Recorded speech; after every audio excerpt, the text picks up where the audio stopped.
On parle de la sécurité à présent et on continue d'en parler. Ça a été une semaine où il a été question de tambouille politicienne, il a été question de boomers, de dissolution, de vote de confiance. Et on a mis de côté un fait qui me paraît majeur, un tournant. Ça s'est passé tout au long de la semaine. Vous avez des femmes qui ont eu le courage de prendre la parole pour dire ras-le-bol. Ras-le-bol de cette montée de l'antisémitisme. Ras-le-bol de cet ensauvagement de la société. Ras-le-bol de ce laxisme judiciaire. Ras-le-bol de tendre la joue au régime de Tebboune. Je parle d'Isabelle Piboulot, notre amie et journaliste par exemple, qui a été agressée. Son compagnon a été attaqué de 7 coups de couteau. Il est sain et sauf aujourd'hui, c'est un miracle. Je parle d'Harmonie Comine, qui est la marraine de cette émission, qui était en direct avec nous, la femme du gendarme. Je parle de la sœur d'Ilan Halimi. Je parle de la fille de Boualem Sansal. Ces 4 femmes ont eu le courage de prendre la parole cette semaine, d'interpeller comme un appel au secours le président de la République. Et comme à chaque fois, évidemment, c'est pas les bonnes victimes, c'est pas les bons sujets. Et les portes de l'Élysée restent closes. Je veux qu'on revienne sur le dossier Isabelle Piboulot. Samedi 23 août, le compagnon de la journaliste Isabelle Piboulot a été grièvement blessé lors d'une violente agression à la station de tramway Porte de Vanves à Paris, poignardé à 7 reprises, je le disais. Il a été hospitalisé en urgence. Son bourreau est un ressortissant sénégalais placé en détention provisoire. Une obligation de quitter le territoire français lui a été délivrée. Je vous propose d'écouter le témoignage de Isabelle Piboulot. C'était en début de semaine. Elle était avec Pascal Praud.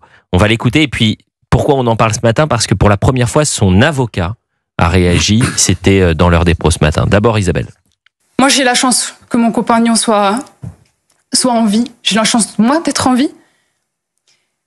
Mais il est temps que les consciences s'éveillent. Vraiment. Et ma parole aujourd'hui, elle est pour ça. Parce que ma première agression, j'ai eu honte d'en parler. Des amis proches étaient au courant, mais certains de mes copains l'ont appris là, quand j'en ai parlé sur les réseaux sociaux, 1 an après, parce que j'avais honte d'avoir été une femme qui touchait dans la rue, mais j'avais honte. Je ne sais pas pourquoi, c'est inexplicable, il faut le vivre pour le comprendre. Et aujourd'hui, la honte doit changer de camp, la honte, elle n'est pas à nous. Mon copain n'a rien cherché, n'a pas cherché la bagarre, il m'a juste protégée. Avec tout le respect que je dois à notre président de la République, Monsieur Emmanuel Macron, est-ce que vous pensez qu'un drame comme ça relève du brainwashing? Est-ce que vous pensez que les larmes d'une mère qui est inquiète pour son enfant, qui pense que son enfant va mourir alors qu'elle rentrait chez elle, c'est du lavage de cerveau? C'est tout.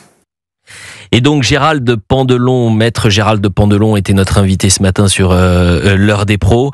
Il est revenu sur la dignité et le courage d'Isabelle Piboulot ainsi que de son compagnon.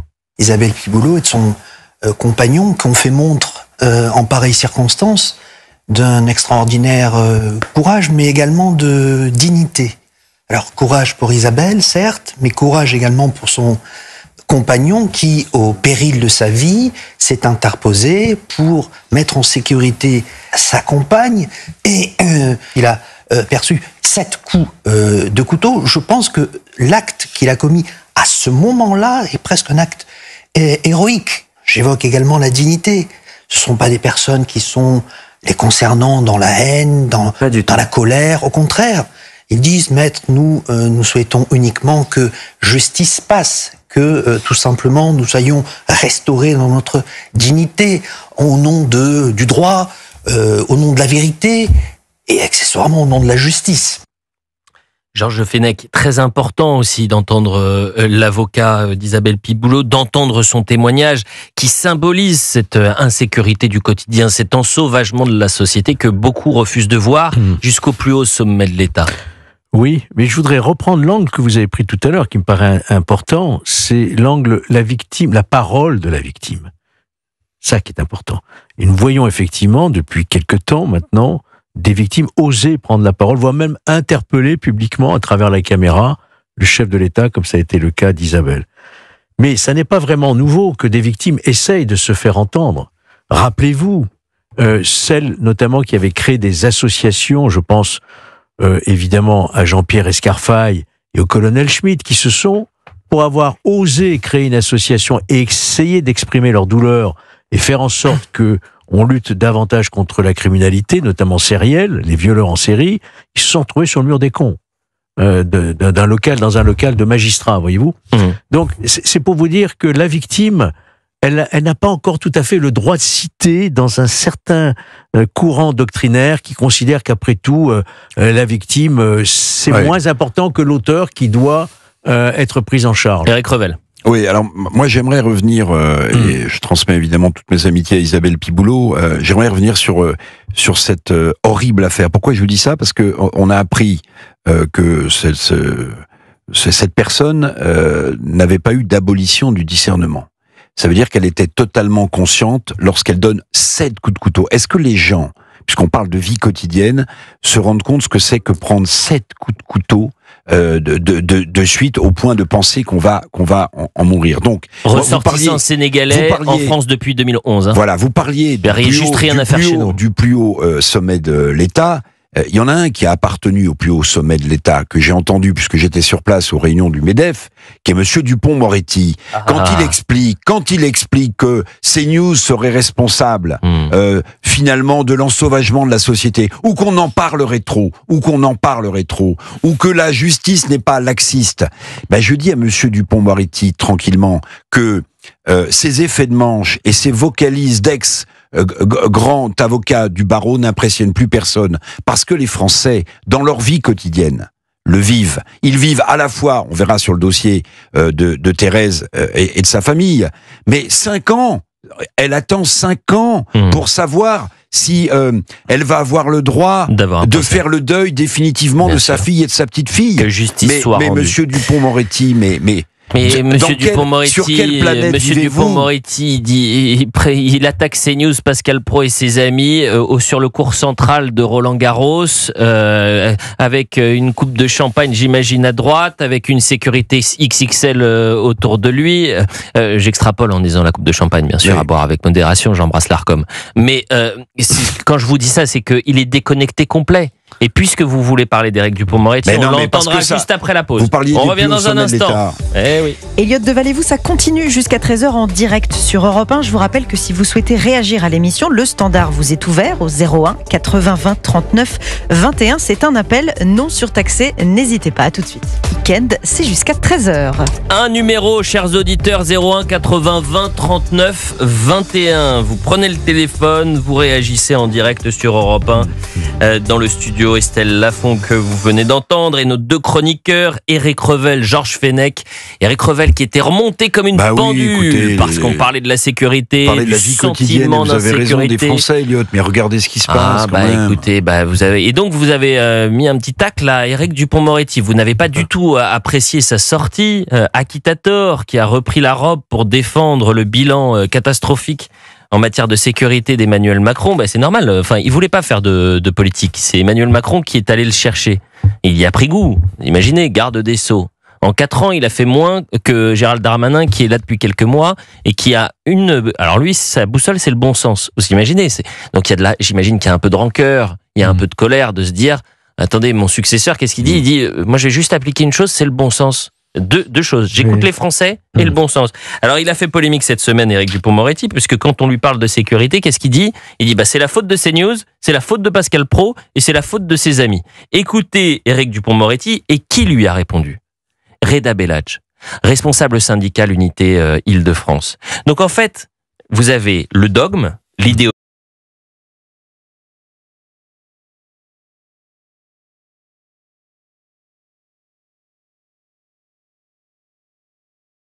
sont sur le terrain. Écoutez attentivement plus la réponse de Reda que la réponse de monsieur Dupond-Moretti.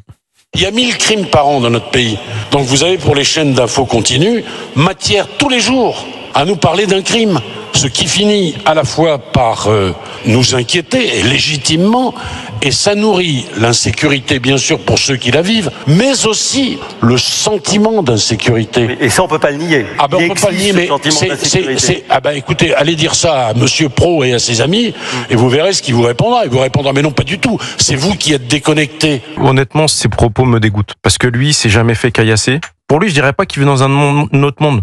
Parce qu'il sait très bien, c'est un avocat chevronné quand même, il sait très bien la réalité comment elle est. Mais en fait, il manque de respect aux victimes, il manque de respect à la société et il manque de respect aux Français. Vous imaginez la déconnexion d'Éric Dupond-Moretti et le courage, encore une fois, de Reda Bellage. Ces propos me dégoûtent. Lorsqu'Éric Dupond-Moretti, il est dans le sillon de Emmanuel Macron, c'est brainwashé sur les faits divers. Il y a matière à parler d'un crime. Mais en fait, j'ai envie de dire, mais vous n'avez pas honte, monsieur Dupond-Moretti? Vous croyez que ça nous fait rire? Vous croyez que ça nous fait plaisir de parler de ces drames qui se multiplient en France, de ces femmes qui refusent de sortir après 22 heures à Paris, de ces familles qui sont bouleversées? Mais honte à vous, restez dans votre théâtre, restez sur le cours central de Roland-Garros, faites votre petit théâtre entre vous bien pensants, mais évitez de faire la leçon à des journalistes qui donnent la parole aux Français et qui ont le malheur de témoigner du réel, Georges Fenech. Normal qu'on soit un peu en colère ce matin. En colère, c'est-à-dire qu'il veut nous faire croire que finalement, s'il y a autant de sentiments d'insécurité, comme il le dit, c'est parce que nous mettons une focale régulièrement sur ce qui est une réalité. Tout simplement, on n'amplifie pas le phénomène, on en fait état. Et c'est ça qui symbolise sa déconnexion par rapport au pays réel. Et quand il était au gouvernement, en même temps que M. Darmanin, rappelez-vous, toutes les escarmouches qu'il y avait entre les deux. Monsieur Darmanin qui parlait de l'ensauvagement, et Dupond-Moretti qui répondait mais c'est pas les termes que j'emploie. C'est-à-dire je ne veux pas voir la réalité. Au fond, pourquoi? Parce que c'est le résultat d'une politique. Mais attendez, Georges, ça va plus loin. Politique. Le samedi, Gérald Darmanin parle d'ensauvagement de la société. Je dis le samedi, c'est peut-être le mardi. Le lendemain, Éric Dupond-Moretti va parler du sentiment d'insécurité et que la France n'est pas un coupe-gorge. Le lendemain. Donc c'est évidemment piloté. Mais il a le droit d'avoir cette idéologie bien pensante, Éric Dupond-Moretti. Il a le droit de vivre sur une autre planète que les Français. Je crois pas, non. Simplement, il n'épouse pas la volonté de la majorité des Français. C'est pour ça que je ne crois pas qu'il a le droit de le faire. Mais bien sûr qu'il a le droit à la liberté d'expression et le droit de penser ce qu'il veut. Simplement, si Éric Dupond-Moretti, je vous parie, Georges Fenech, se présente demain au municipal, les Français vont lui dire, écoutez, restez boulevard Saint-Germain. Restez là. Ne venez pas faire la leçon aux Français. En tous les cas, les Français, ils sont en souffrance. Ils ont des priorités. C'était présenté déjà des élections régionales. Ça a été une grande réussite. Ça a été une grande réussite. Alors vous imaginez, si c'est une élection personnelle, ce que ça peut donner. Avant de vous donner la parole, Éric Revel, je voudrais qu'on écoute l'avocat d'Isabelle Piboulot qui a répondu à Éric Dupond-Moretti. Quel paradoxe de voir un ancien garde des Sceaux, un ancien confrère qui s'est battu durant 40 années dans les prétoires, notamment dans les cours d'assises, pour la présomption d'innocence, la vérité, etc., et de faire montre d'une telle mauvaise foi intellectuelle. Je dirais, ces propos sont scandaleux et indécents pour le coup. Pourquoi? Parce que il fait montre un double déni. C'est d'abord un déni des faits, puisque force est d'admettre que la criminalité n'a fait qu'augmenter. C'est par conséquent, c'est attentatoire même à la vérité empirique. Et il fait montre également d'un renversement accusatoire. C'est-à-dire que ce sont ceux qui dénoncent qui doivent être mis au pilori. C'est presque une rupture anthropologique, puisque le langage politique, que ce soit celui de notre chef d'État en pareille circonstance et celui de notre ancien garde des Sceaux, n'a pas vocation à dire le vrai, n'a plus vocation à dire la réalité, et même une forme d'aliénation cognitive, puisque est considéré comme dingue celui qui vit une infraction dont il est réellement victime. C'est très grave. Garde des Sceaux, garde des dogmes, Éric Dupond-Moretti. Il est très très bon sur les planches. Félicitations à lui. D'ailleurs, il est meilleur sur les planches que pour plancher sur les questions de sécurité ou de justice, et qui reste sur les planches, Éric Revel. Ça nous va très bien. Oui, quand j'ai entendu ça, parce que j'étais sur place pour ces universités d'été du MEDEF. Vous l'avez entendu en direct? Oui, je l'ai entendu. Mais quelle a été la réaction du public? Aucun applaudissement. Oui. Enfin, mais moi, personne l'a hué, ou personne n'a dit non mais vous prenez pour qui? Non. Mais d'ailleurs, j'ai remarqué que le journaliste qui l'interroge, grande contradiction. Hein. Oui. Félicitations à lui. Oui. Aussi. Mais sur l'attaque de Dupond-Moretti, l'avocat d'Isabelle Piboulot a absolument raison, parce que peut-être que demain, Monsieur Dupond-Moretti peut franchir un nouveau cap. Il peut accuser, par exemple, CNews de donner la parole aux victimes. Voyez, en disant, en fait, vous alimentez le souvenir terrifiant de ce qu'ont vécu ces gens. Peut-être que ça sera la prochaine étape. Et puis, attendez, il y a quand même un grave problème dans cette sortie de Dupond-Moretti. Puisqu'il parle des journalistes, il explique ce que c'est qu'un journaliste, d'ailleurs sans le savoir vraiment, puisqu'il était avocat, il peut pas savoir, il n'a pas eu de formation de journaliste. Mais en fait, ce qu'il dit, c'est que, il accroche des cibles dans le dos de Pascal Praud et de ses amis, puisqu'il dit ils sont responsables de ce qui se passe. Il accroche des cibles dans le dos de Pascal et de ses amis, et je me sens concerné, puisque je suis assez souvent sur les plateaux de CNews. Oui. Mais autre chose, de quel droit Monsieur Dupond-Moretti, qui ne connaît pas le métier, nous explique ce que serait la bonne ligne éditoriale d'un média et ce que serait...